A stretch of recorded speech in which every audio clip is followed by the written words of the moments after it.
ಒಂದು ದಶಕ ಅಥವಾ 2 ದಶಕದ ಹಿಂದೆ ನಮಗೆ ನಿನ್ನೆ ಏನಾಯಿತು ಅಂತ ತಿಳಿಬೇಕಿದ್ರೆ ಇವತ್ತಿನ ಬೆಳಗ್ಗೆ ಪೇಪರ್ ಓದಬೇಕಿತ್ತು. ಆದರೆ ಇವತ್ತಿನ ದಿನ ಹಾಗಿಲ್ಲ. ಕೈ ಬೆರಳ ತುದಿಯಲ್ಲಿ ಎಲ್ಲವೂ ಕ್ಷಣ ಮಾತ್ರದಲ್ಲಿ ಬಂದುಬಿಡುತ್ತೆ. ಅದೇ ರೀತಿಯಲ್ಲಿ ಖುಷಿ ಪಡ್ತೀವಿ ನಾವು, ಕ್ಷಣ ಮಾತ್ರದಲ್ಲಿ ಸಿಕ್ಬಿಡುತ್ತೆ ಅಂತ. ಖುಷಿ ಪಡೋದಕ್ಕಿಂತ ಜಾಸ್ತಿ ನಾವು ಮರಗಬೇಕು. ಇಂಥ ವಿಡಿಯೋಗಳು ಕ್ಷಣ ಮಾತ್ರದಲ್ಲಿ ಫೇಸ್ಬುಕ್ಗೆ ಅಪ್ಲೋಡ್ ಆಗಿದೆಯಂತೆ. ಜಾಲತಾಣದಲ್ಲಿ ಹಾಗಾದ್ರೆ ಈ ವಿಡಿಯೋ ವೈರಲ್ ಆಗಿದೆಯಾ? ಬಾಲಕಿ ಮೇಲಿನ ಅತ್ಯಾಚಾರದ ದೃಶ್ಯ ಎಲ್ಲೆಡೆ ವೈರಲ್ ಆಗೋಗಿದೆಯಾ?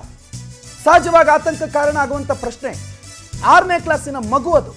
ಆ ಮಗುವಿನ ಮೇಲಾಗಿರೋ ಅತ್ಯಾಚಾರದ ದೃಶ್ಯ ಸೋಷಿಯಲ್ ಮೀಡಿಯಾದಾಗ ಅಪ್ಲೋಡ್ ಆಗಿದೆ ಅಂತ ಹೇಳಿ ಘಟನೆ ಕುರಿತು ಸರ್ಕಾರಿ ಶಾಲೆ ಮುಖ್ಯಸ್ಥರು ಮಾಹಿತಿ ಕೊಡ್ತಾರಲ್ಲ, ಮಾತಾಡಬೇಕಾದ್ರೆ ಹೇಳಿದ್ರಲ್ಲ, ಫೇಸ್ಬುಕ್ ಅಪ್ಲೋಡ್ ಮಾಡಿದಾರಂತೆ, ನಾನು ನೋಡಿಲ್ಲ ವಿಡಿಯೋವನ್ನು, ಆದ್ರೆ ಅಪ್ಲೋಡ್ ಆಗಿದೆಯಂತೆ ಅಂತ ಅವ್ರು ಹೇಳ್ತಾರಲ್ಲ.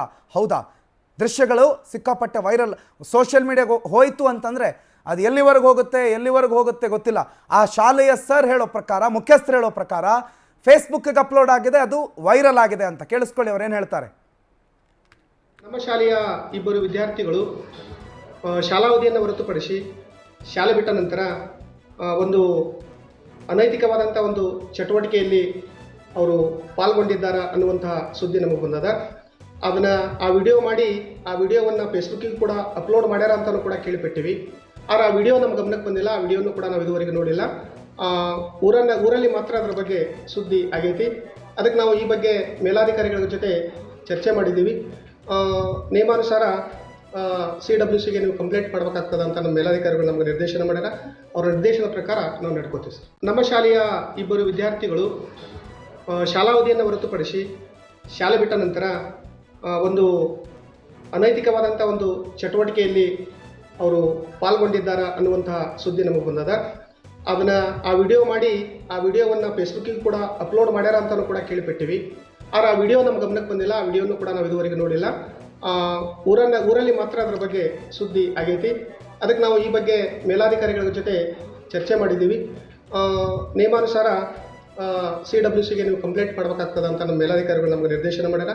ಅವರ ನಿರ್ದೇಶನ ಪ್ರಕಾರ ನಾವು ನಡ್ಕೋತೀವಿ. ಈ ಘಟನೆ ಹೊರಗಡೆ ಬಂದಿದ್ದು ಹೇಗೆ, ಹೊರಗಡೆ ಬಂದಿದ್ದು ಎಲ್ಲಿಂದ, ಹೊರಗಡೆ ಬಂದಿದ್ದು ಯಾವತ್ತು ಅನ್ನುವಂಥ ತಲಾಶ್ ಒಂದು ವಾರದಿಂದನೇ ಈ ಘಟನೆ ನಡೆದಿತ್ತು. ಈಗ ಬೆಳಕಿಗೆ ಬಂದಿದೆ. ಗ್ರಾಮದಲ್ಲಿ 1 ವಾರದ ಹಿಂದೆನೇ ಗೊತ್ತಾಗಿತ್ತು. ಆ ಸಂದರ್ಭದಲ್ಲಿ ಶಾಲೆ ಬಳಿ ಹೋಗಿ ಪ್ರತಿಭಟನೆ ಮಾಡಿ ಆಕ್ರೋಶವನ್ನು ಹೊರಹಾಕಿದ್ರು ಪೋಷಕರು. ಆಮೇಲೆ ಗ್ರಾಮದ ಹಿರಿಯರೆಲ್ಲ ಕೂತ್ಕೊಂಡು ಸಂಧಾನ ಮಾಡಿ ಸುಮ್ಮನಾಗ್ಬಿಟ್ಟಿದ್ರು. ಈ ಪ್ರಕರಣವನ್ನ ಪವರ್ ಟಿವಿ ಗ್ರಾಮಕ್ಕೆ ತೆರಳಿದ ಬಳಿಕ ಬಯಲಾಗಿರೋದು ಈ ಘನಘೋರ ಸತ್ಯ. ಪವರ್ ಟಿವಿಯ ತನಿಖಾ ಪತ್ರಿಕೋದ್ಯಮದಿಂದಾಗಿ ಮತ್ತೊಂದು FIR ದಾಖಲಾಗಿದೆ. ಘಟನೆ ಸಂಬಂಧ 3 ಬಾಲಕರನ್ನು ವಶಕ್ಕೆ ಪಡೆದಿದ್ದಾರೆ. ಪೊಲೀಸರು ತನಿಖೆ ಆರಂಭ ಮಾಡಿದ್ದಾರೆ.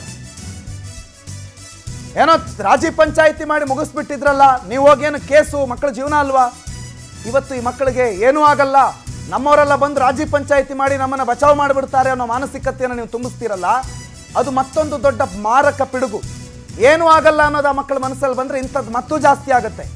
ಆಗಬೇಕು FIR. ಮಕ್ಕಳ ಮಾನಸಿಕತೆ ಹಾಳಾಗಿದೆ, ಮಕ್ಕಳ ಮನಸ್ಥಿತಿ ಹಾಳಾಗಿದೆ. ಅದು ಹಾಳಾದರೆ, ಅದು ಮಿತಿ ಮೀರಿದ್ರೆ ಏನಾಗುತ್ತೆ ಅನ್ನೋದಕ್ಕೆ FIR ಆಗಬೇಕು. ಪವರ್ ಟಿವಿ ಗ್ರಾಮಕ್ಕೆ ತೆರಳಿದ ನಂತರ ಈ ಘನಘೋರ ಸತ್ಯ ಬಯಲಾಗಿದೆ.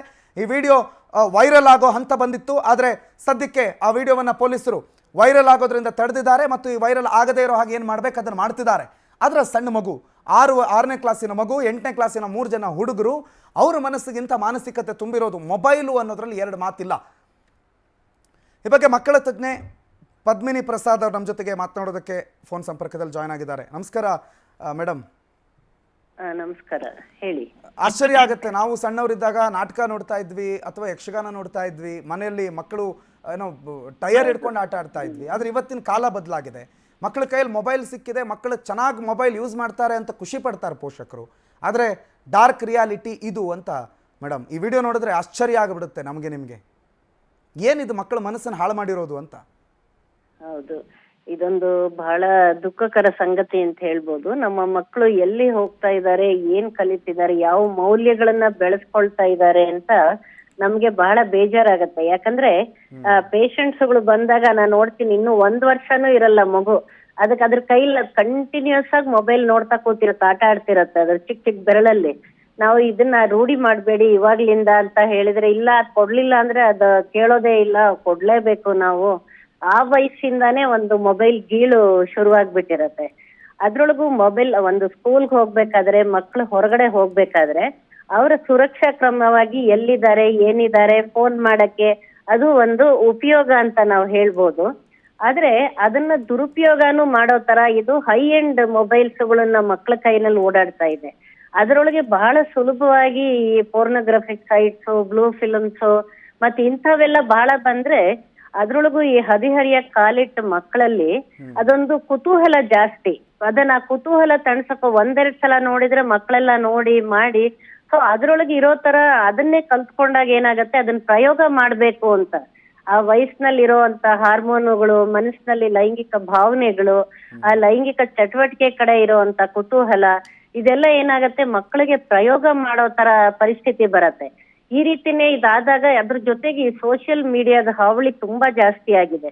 ಎಲ್ಲದ್ರೊಳಗೂ ಮಾಡಿ ಅವ್ರದನ್ನ ಒಂದು ಅಪ್ಲೋಡ್ ಮಾಡಿ ಮತ್ತೆ ಅದ್ರೊಳಗೆ ಎಷ್ಟು ಲೈಕ್ಸ್ ಡಿಸ್ಲೈಕ್ಸ್, ಎಷ್ಟು ಇದು ಅಪ್ರಿಸಿಯೇಷನ್, ಅದು ಒಂದು ಬಹಳಷ್ಟು ಈ ಮಕ್ಕಳಲ್ಲಿ ತುಂಬಾ ಜಾಸ್ತಿ ಆಗಿದೆ. ಯಾರ್ಯಾರು ಹುಡುಗರು ನೋಡ್ಲಿ ಎಲ್ರೂ ರೀಲ್ಸ್ ಮಾಡ್ಬೇಕು, ಎಲ್ಲ ಮಾಡ್ಬೇಕು. ಸೊ ಅದು ಏನ್ ಮಾಡ್ತಿದೀವಿ ಬಿಡ್ತಾ ಇದೀವಿ, ಒಂದು ಮೌಲ್ಯಗಳಿರಲ್ಲ. ನಾವ್ ಯಾವಾಗ್ಲೂ ನಾನು ಎಷ್ಟೋ ಬಹಳಷ್ಟು ಪ್ರೋಗ್ರಾಮ್ ಅಲ್ಲಿ ಇದ್ರೊಳಗೆ ವೆರಿ ಶಾಕಿಂಗ್ ಅಂತಂದ್ರೆ ಅಡೋಲೆಸೆನ್ಸ್ ನಲ್ಲಿ ಮೊಬೈಲ್ ಯೂಸೇಜ್ ಮಾಡೋ ಮಕ್ಕಳಲ್ಲಿ 47% ಕಿಡ್ಸ್ ಆರ್ ಸೆಕ್ಷುಯಲಿ ಆಕ್ಟಿವ್ ಅನ್ನೋದು ರಿಸರ್ಚ್ ನಲ್ಲಿ ಇದೆ.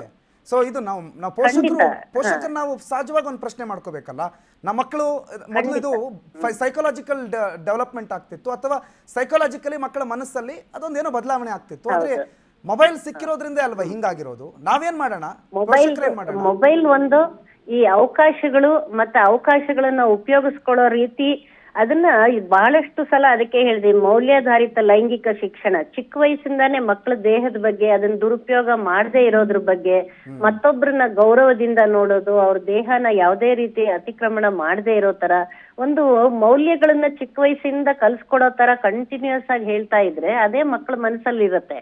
ಮತ್ತೆ ಈ ಮೊಬೈಲ್ ತುಂಬಾ ಹೈ ಎಂಡ್ ಮೊಬೈಲ್ ಚಿಕ್ಕ ವಯಸ್ಸಿನಲ್ಲಿ ಕೊಡೋದ್ರಿಂದ ಆಗೋ ಅನಾಹುತ ಮತ್ತೆ ಮಕ್ಕಳಿಗೆ ಬಹಳ ಸುಲಭವಾಗಿ ಸಿಗ್ತಾ ಇರೋದು, ಇದ್ ನೋಡ್ತಾ ಇರೋದು ಒಂಥರ ಈ ಪರ್ವರ್ಟೆಡ್ ಸೆಕ್ಷುಯಲ್ ಮೆಸೇಜಸ್ ಇದನ್ನೆಲ್ಲ ನಾವು ಹೇಳ್ತೀವಲ್ಲ, ಅದರಿಂದ ಬಹಳಷ್ಟು ತುಂಬಾ ಕಡೆ ನಡೀತಾ ಇದೆ. ಅದು ಬಹಳಷ್ಟು ಇದು ಎಲ್ಲಿಗೆ ಹೋಗಿ ತಲುಪತ್ತೆ ಅನ್ನೋದೇ ಒಂದ್ ದೊಡ್ಡ ಆಘಾತ ಆಗಿದೆ. ಇದನ್ನ ಏನಾದ್ರೂ ಮಾಡಿ ಸ್ಕೂಲುಗಳಲ್ಲಿ ಇರ್ಬೋದು, ಚಿಕ್ಕ ವಯಸ್ಸಿಂದಾನೇ ಒಂದು ಆ ವಯಸ್ಸಿಗೆ ಅನುಗುಣವಾಗಿ ಮತ್ತೆ ಆ ಕಲ್ಚರ್ಗೆ ಅನುಗುಣವಾಗಿ ಸರಿಯಾದ ಒಂದು ಮೌಲ್ಯಾಧಾರಿತ ಲೈಂಗಿಕ ಶಿಕ್ಷಣ ಮಕ್ಕಳಿಗೆ ಬೇಕಾಗಿದೆ.